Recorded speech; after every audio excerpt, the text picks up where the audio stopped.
Ram Ram friends. నిన్న పొద్దున తెల్లవారుజామున 4 గంటలకి జైన్ జుబేర్ అన్సారీ ఒక కన్స్ట్రక్షన్లో ఉన్న బిల్డింగ్లోకి వెళ్ళబోయాడు. అక్కడ సెక్యూరిటీ గార్డ్స్ మిశ్రా ఇంకా సేన్ ఉన్నారు. వాళ్ళని మస్జిద్ గురించి ఎక్కడుంటుందని అడిగారు. వాళ్ళకి తెలియదని చెప్పారు. తర్వాత వాళ్ళు హిందువా అబ్దుల్లానా అని అడిగాడు. కల్మా చదవమని అడిగాడు. రాదు అని అనడం పూర్తి కాకముందే కస కస కస పొడి చేశాడు. ఈ జైన్ జుబేర్ ఎవరో అనుకునేరు. అమెరికాలో 19 ఏళ్ళు ఉన్నాడు. బాగా చదువుకున్నవాడే, గ్రాడ్యుయేట్ కెమిస్ట్రీలో, డబ్బులున్నవాడే.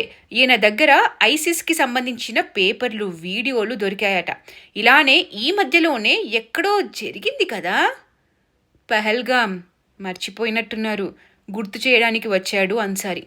రాజ్ కుమార్ మిశ్రా సుబ్రాతో సేన్ కులమేంటో, భాష ఏంటో, రాష్ట్రం ఏంటో, ఆయనకి బీజేపీ ఇష్టమా, కాంగ్రెస్ ఇష్టమా, లెఫ్ట్ వింగా రైట్ వింగా అని అడగలేదు.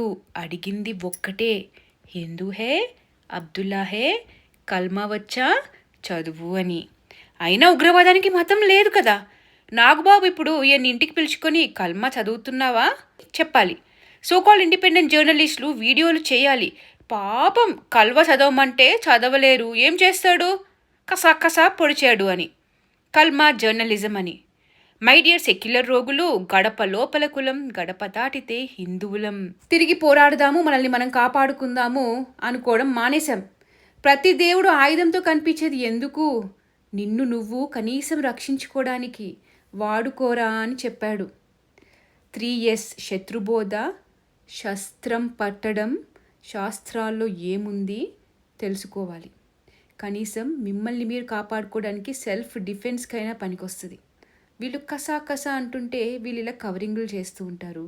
That is the reality. ఇంకా ఎన్ని తెలిస్తే సెక్యులర్ రోగం నుంచి బయటపడతారు?